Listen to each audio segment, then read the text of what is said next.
Good morning सर्वांना. Good morning, evening, afternoon.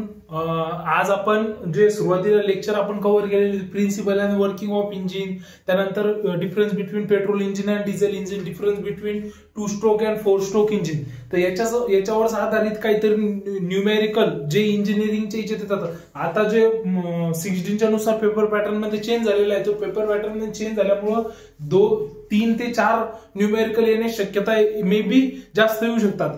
तर त्यासाठी आपण न्यूमेरिकल बघणार आहोत. मी काहीतरी फॉर्म्युले वगैरे थोडेफार किंवा जे न्यूमेरिकलचे जे गणित आहे ते आपण इथं लिहून तुमचा टाइम वेस्ट न केल्यापेक्षा माझ्याकडे आहे ते पीडीएफ मधून वाचून मी तुम्हाला ते सोडून दाखवणार आहे. सुरुवातीला आपल्याला कन्सेप्ट समजून घ्यायची. एकदा कन्सेप्ट समजली ना तर तुम्ही कोणतंही गणित सोडू शकता. गणितामागचं एकच मॅथ जे आपल्याला समजत नाही ना, तर मॅथची भीती एकच आहे की आपण फॉर्म्युला समजून घेत नाही. एकदा फॉर्म्युला समजून घेतला आणि जे क्वेश्चन दिलेले त्यातून गिवन डाटा काढल्याच्या नंतर आपल्याला समजतंय की रस्ता कसा आहे, कोण्या रस्त्याने जायचं. तर आता समजा सुरुवातीला एचपीचा कॉन्सेप्ट समजून घ्या. 1 HP हा जर मिनिटला जर असला, पर मिनिट जर असला, तर हा होतो 4,500 kg मीटर. आणि तेच जर सेकंड साठी जर असला, सेकंड साठी जर असला तर तो किती येतो 75 kg मीटर. ओके. आता हे काही व्हॅल्यू आहे ज्या तुम्हाला आठवणीत करावं लागतील. त्यानंतर आता फॉर्म्युला बघणार आहोत आपण. आता फॉर्म्युला कशाचा की आता आपण इंजिनिअरिंगचे प्रॉब्लेम बघणार आहोत. तर इंजिनिअरिंगच्या प्रॉब्लेम मध्ये इंडिकेटेड हॉर्स पॉवर. आता इंडिकेटेड हॉर्स पॉवरचा जो फॉर्म्युला आहे, इंडिकेटेड हॉर्स पॉवर, याचा फॉर्म्युला येते PLAN, प्लॅन अपॉन. आता ते एचपीचं जे कॉन्सेप्ट आहे ते एचपी जे आपण कन्वर्ट केली मिनिट मध्ये, ते इथं म्हणजे 4500 गुणिले N/2. आता सुरुवातीला फॉर्म्युला मध्ये काय समजून घ्यायचं आपल्याला की पी म्हणजे काय, एल म्हणजे काय, ए म्हणजे काय, एन म्हणजे काय. ओके. तर हे जर तुम्हाला समजवलं तर तुम्ही गिवन डाटावरून फॉर्म्युला आपण मध्ये लिहू शकता. तर एन जो हा छोटा एन येतो नंबर ऑफ सिलेंडर आहे, नंबर ऑफ सिलेंडर. ओके. म्हणजे किती सिलेंडर आहे. आपण कन्सेप्ट पाहिला होता जेव्हा क्रँकशाफ्ट वगैरे जेव्हा फिरतं तेव्हा ते सिलेंडर किती आहे. एका गाडीमध्ये एकपेक्षा अधिक सिलेंडर असू शकतात. आपण ते सिलेंडरचा कन्सेप्ट पाहिला होता, सिलेंडर पाहिले होते. मग नंबर ऑफ सिलेंडर ते गिव्हनच डाटामध्ये दिले जाईल. पी म्हणजे काय, ते येते इफेक्टिव्ह प्रेशर. Effective pressure. त्यानंतर ए म्हणजे एरिया किंवा cross section area. Cross section area कशाचा, तो सिलेंडरचा जो जिच्यात पिस्टन घुमतं ना, तो क्रॉस सेक्शन एरिया. ओके. जो जिच्यात पिस्टन घुमतं तो क्रॉस सेक्शन एरिया. आता तुम्हाला जर गणित जर कमी जास्त जर फिरवायचं असेल तर एरियाच्या फॉर्म्युल्यावर घुमवतात. ते कसं आपण बघणार आहोत. त्यानंतर एल म्हणजे काय असू शकतं, तर एल म्हणजे आपल्याला हरवेळेस माहिती आहे की stroke length. Stroke length. Stroke length म्हणजे की बा एका स्ट्रोकची लेंथ किती होती, बरोबर आहे ना. आता आपण स्ट्रोकचा कॉन्सेप्ट पाहिला होता की वरी जाऊन खाली जाऊन वरी आलं की त्याला काय म्हणतात स्ट्रोक, बरोबर आहे, 1 स्ट्रोक. तर मग ते किती स्ट्रोकची लेंथ किती होती, ती लेंथ किती होती याच्यावर काय म्हणतात स्ट्रोक लेंथ. ओके. आणि दुसरा एक शेवटचा राहिला एन म्हणजे नंबर ऑफ रिव्हॉल्युएशन. रिव्हॉल्युएशन. ओके. फॉर्म्युला समजला. हे काय इंडिकेटेड हॉर्स पॉवर. आता ही टोटल ओव्हरऑल पॉवर आहे. आता इंडिकेटेड हॉर्स पॉवर मध्येच आपण इंडिकेटेड हॉर्स पॉवरला डबल लिहू शकतो. Indicated horse power is equal to brake horse power plus friction horse power. Okay. Brake horse power और फ्रिक्शन हॉर्स पॉवर याला पण लिहू शकतो आपण. तर इंडिकेटर ब्रेक हॉर्स पॉवर म्हणजे काय की जे क्रँकशाफ्ट फिरतं, ते क्रँकशाफ्ट फिरताना नुसतं ते फिरायला लागलं, ते वर्किंग नाही करायला लागलं, तर मग त्याला किती फोर्स लागतो नुसतं फिरण्यासाठी, ती ब्रेक हॉर्स पॉवर. आणि जेव्हा फिरतं तेव्हा फ्रिक्शन तयार होतं, ते फ्रिक्शनला किती ताकद लागते, ते फ्रिक्शन. या दोन्ही ब्रेक आणि फ्रिक्शन मुळे टोटल मिळून काय होती, इंडिकेटेड हॉर्स पॉवर, जी हॉर्स पॉवर आपल्याला दिसून येते. ओके, हे दोन फॉर्म्युले महत्वाचे, हे तुम्ही लिहून घ्या किंवा स्क्रीनशॉट काढून घ्या. आता आपण याच्यावर गणित बघणार आहोत. आता डबल एक कॉन्सेप्ट येतो. आता तुम्हाला इथपर्यंत समजलं. त्यानंतर एक येतं स्विफ्ट व्हॉल्यूम, आणि एक व्हॉल्यूमचा फॉर्म्युला एवढं ध्यानात ठेवा की व्हॉल्यूमचा फॉर्म्युला काय, एरिया इंटू लेंथ. व्हॉल्यूमचा कोण आपण व्हॉल्यूमचा फॉर्म्युला काय, एरिया इंटू लेंथ. ओके, त्यानंतर जर रेशो घ्यायचा असला कोण आपण गोष्टी, जर रेशो घ्यायचा असला तर compression ratio volume 1 into volume 2 असा घेऊ शकतो, किंवा ओके इथपर्यंत समजलं. आता आपण बघणार काय गणित, एकांत गणित. आता न्यूमेरिकली तुम्ही लिहून तुमचं गिवन डाटा काढल्यापेक्षा मी न्यूमेरिकल पीडीएफ मधून वाचून तुम्हाला समजून सांगतो. ओके, गिवन डाटा डायरेक्ट कसा काढायचा ते सांगतो.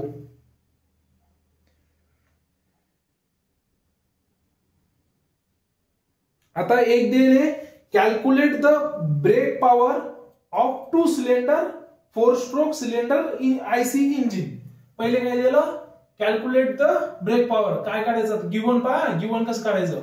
गिवन काय दिले, calculate the brake power of 2 cylinder. काय काढायचं आपल्याला, ब्रेक पॉवर. ओके, तर त्यालाच आपण ब्रेक हॉर्स पॉवर म्हणू शकतो. ओके, हे काढायचं.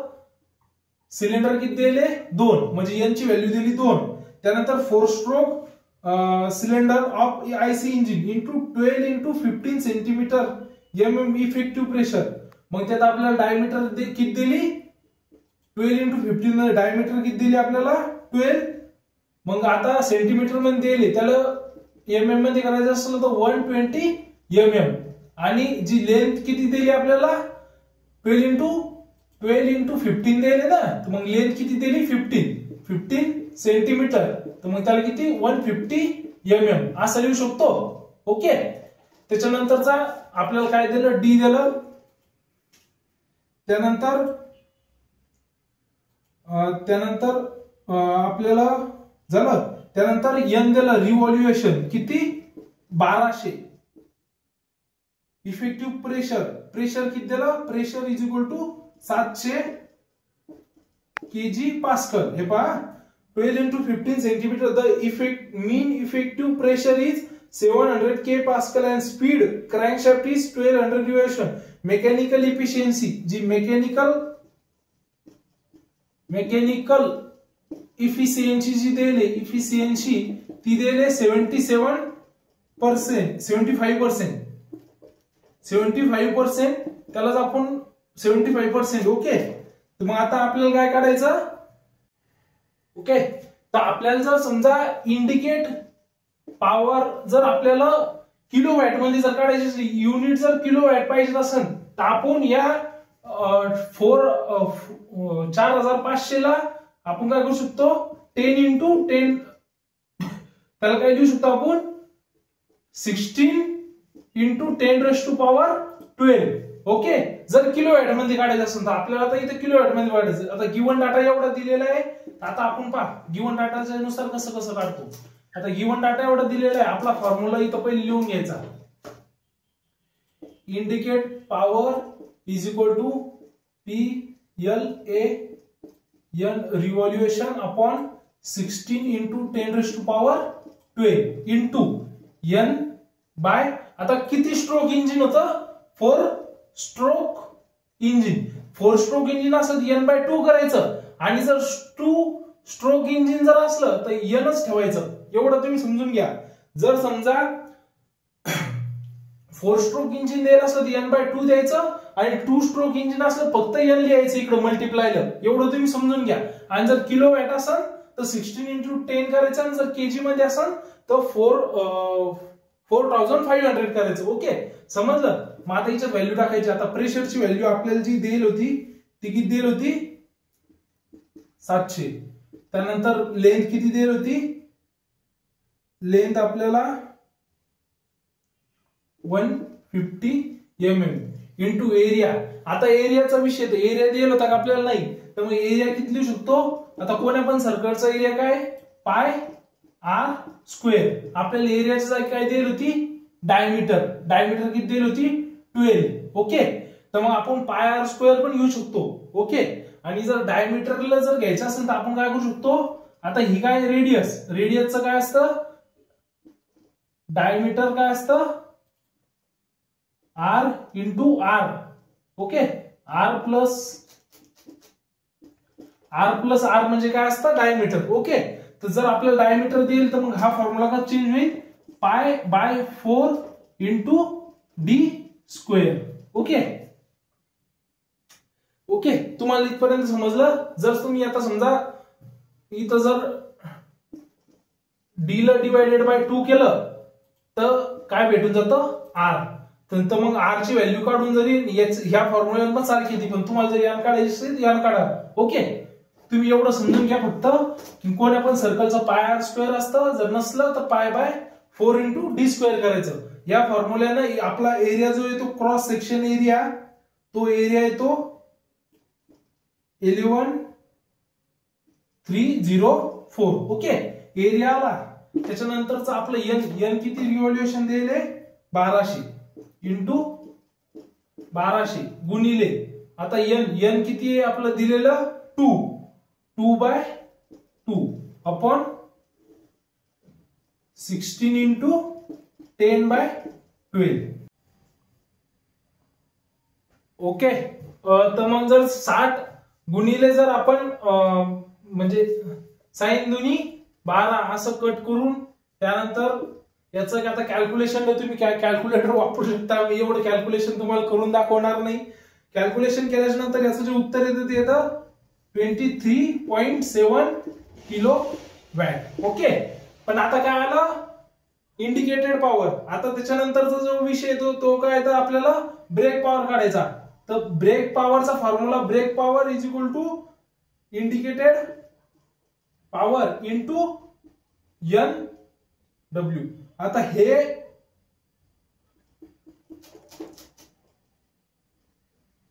एनएफ काय आहे? हे मेकॅनिकल एफिशियन्सी. ओके. काय आहे? Mechanical efficiency. मेकॅनिकल एफिशियन्सी जी कशात गिवन असते? इच्यात आपल्या क्वेश्चन मध्ये इच्यात किती होती? 75%. पर्सेंटला जर आपण व्हॅल्यू मध्ये कन्वर्ट केलं तर डिवायडेड बाय किती करावं लागेल आपल्याला? 100. तर डिवायडेड बाय 100 केलं किती किती? 0.75. तर मग ही आलेली 23.7 इंटू 0.75. त्याच्यानंतर याची कॅल्क्युलेशन केल्याच्या नंतर उत्तर किती? 70.7 किलो वॅट. ओके. हे काय आलं?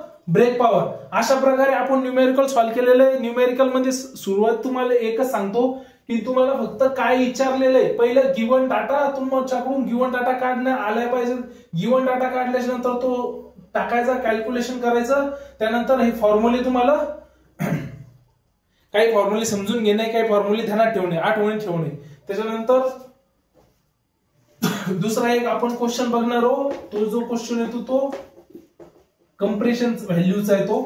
तर तो आता तो बघूया. तर कंप्रेशन व्हॅल्यू मध्ये ओके तिच्यात दे रे कॅल्क्युलेट द कंप्रेशन रेशो. काय कॅल्क्युलेट करायचा? गिवन काय पा मी कसं गिवन काढतो? कंप्रेशन रेशो काढायचा. ओके. त्यानंतर and clearance volume. Clearance volume. Okay. हा काढायचा आपल्याला. त्यानंतर of an engine whose dimension किती दिले? 100 into 120 mm. And length of clearance. आता हे काय आलं?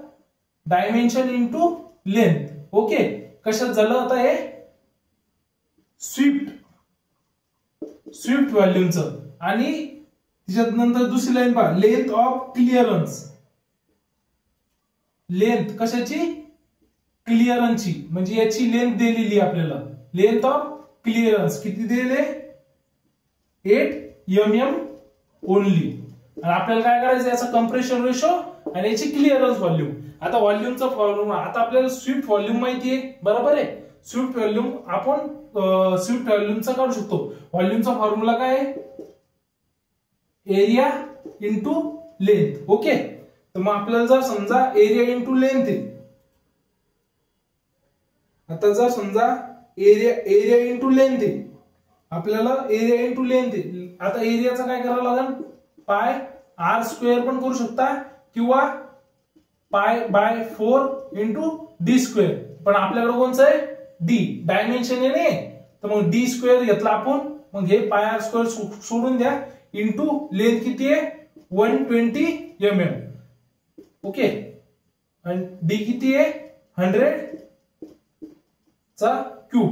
ओके, त्यानंतर ते सोडवल्याच्या नंतर जे खाली उत्तर येईल ते किती येईल, 942 इंटू 000 m क्यूब. आता mm क्यूबला जर आपल्याला सेंटीमीटर क्यूब मध्ये जर डिवाइड करायचं असलं, कन्वर्ट करायचं असलं, डिवाइडेड बाय किती करावं लागेल, 1000 ने डिवाइड केलं, हे 3 रेशो गेले, त्याचं उत्तर किती आलं, 942 सेंटीमीटर क्यूब. आता याच्यात तुम्हाला समजून सांगायसारखं काय आहे की बाबा एरियाचा क्रॉस सेक्शन एरिया काय येत आहे, pi by 4 upon D square. Okay, into length. Okay, हे झालं व्ही स्ट्रेचचं. आता आपल्याला काय काढायचं आहे, व्ही क्लिअरन्स. आता व्ही क्लिअरन्स काढण्यासाठी हे मी खोडून टाकतो. आता जर व्ही क्लिअरन्स काढायचं, तिच्यात पण फॉर्म्युला काय,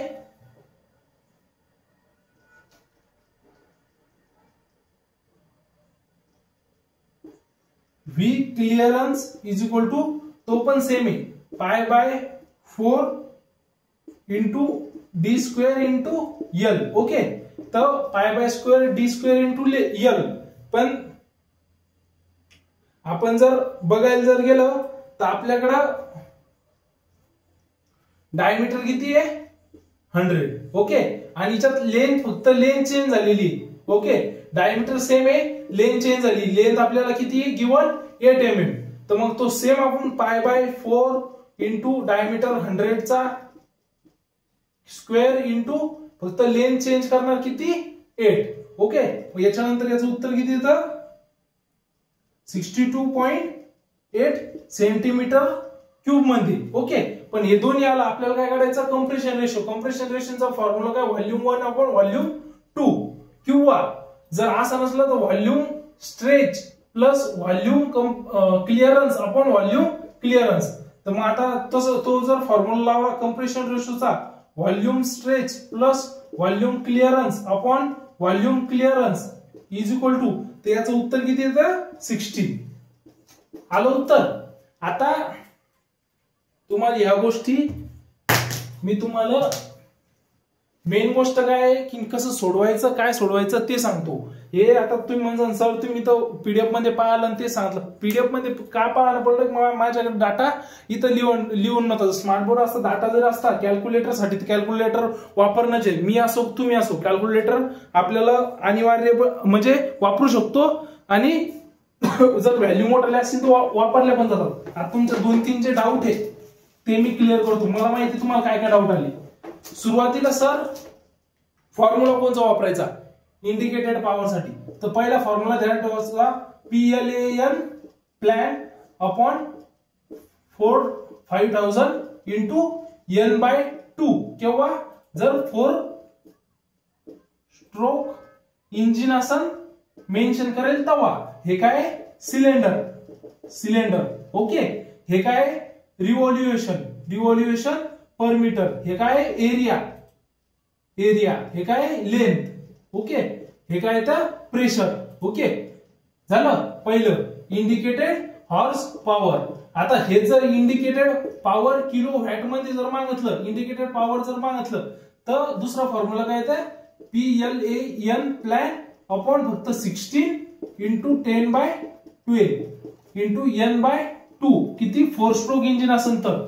पण तेच जागी जर 2 स्ट्रोक इंजिन असेल तर काय करायचं फक्त, जर 2 स्ट्रोक इंजिन असेल तर इंटू एन, एन कितीसाठी 2 स्ट्रोक इंजिन. ओके. त्यानंतर दुसरी गोष्ट की indicated horse power is equal to काय, brake horse power plus friction horse power. हा फॉर्म्युला ध्यानात ठेवायचा. एखाद्या वेळेस फ्रिक्शन हॉर्स पॉवर तुम्हाला गिवन असतं, इंडिकेटेड हॉर्स पॉवर या फॉर्म्युल्याने काढलं येतं आणि ब्रेक हॉर्स पॉवर तुम्हाला विचारलेलं असतं, म्हणून हे पण तुम्ही ध्यानात ठेवू शकता. त्यानंतरचा एरियाचा formula, area is equal to pi by 4d square. आता हा फॉर्म्युला मला किचकट वाटतो, पण सगळ्या याच्यात क्वेश्चन मॉडर्नायझर मध्ये पण हाच वापरा, पण रिअल मध्ये याचं जर कन्व्हर्जन करून तुम्हाला दाखवलं तर पाय आर स्क्वेअर जे सर्कलचा एरिया आहे तो फॉर्म्युला आहे. ओके. पण पाय बाय 4d स्क्वेअर हे तुम्ही एरिया ध्यानात ठेवा. एरिया तुम्हाला कुठंच गिवन नसेल तर पाय बाय पायची व्हॅल्यू जी धरायची ती किती द्यायची, 3.14. पायची व्हॅल्यू 3.14 एनी टाइम. ओके झालं. त्याच्यानंतर indicated power is equal to म्हणजे brake power is equal to indicated power into mechanical efficiency. मग सर मेकॅनिकल एफिशियन्सी वापरायची का, हा वापरायचा कधी, तर तुम्हाला जो क्वेश्चन मध्ये गिवन टाकायचा, फ्रिक्शन हॉर्स पॉवर द्यायला असेल तर मग हा वापरा, जर फ्रिक्शन हॉर्स पॉवर द्यायला असेल तर मेकॅनिकल एफिशियन्सी वापरा. मेकॅनिकल एफिशियन्सी दे राहील ना, दोन्हीतून एक. हे पहा, जेवढा गिवन डाटा तुम्ही काढसाल तेवढाच गिवन डाटातून आन्सर निघतं, फक्त गिवन डाटा बरोबर लिहायचा. ओके समजलं. एन म्हणजे किती सिलेंडर ते. आता याच्यात कोणाला डाऊट, आता राहिला विषय सर डाऊटचा, तर मी तुम्हाला सांगतो, इथं जर तुम्हाला समजलं नसेल तर तुम्ही पूर्ण व्हिडिओ बघितल्याच्या नंतर मला कमेंट करा, सर समजलं नाही समजलं. आपण डबल एक लेक्चर अपलोड करू, 2 लेक्चर अपलोड करू, मग एक एक क्वेश्चन एका 20 ते 25 मिनिटात समजून सांगेन, पण कन्सेप्ट क्लिअर करून जा. कारण की तुमचे हे 4 क्वेश्चन म्हटल्यावर 4 चूक 16 ते 17 मार्क पासिंग पण तुम्ही याच्यावर काढू शकता. तर तुम्ही कमेंट करून जा, सर समजलं नाही समजलं, मग आपण डबल कशा प्रकारे समजून सांगायचं ते प्रयत्न करू. अजून सीड आणि सोयींचे पण गणित आले ते पण करू, तुमच्या मिड टर्म पुरते झालेले आहे. ओके. व्हॉल्यूम प्रेशरचे फॉर्म्युले जर ध्यानात आले तुम्ही लिहू शकता, गिवन डाटा काढायचा आणि फॉर्म्युला टाकायचा, उत्तर निघून जातं. कॅल्क्युलेटर आपण वापरू शकतो. ओके. धन्यवाद इथपर्यंत व्हिडिओ बघितल्याबद्दल. कमेंट करून जा नक्की.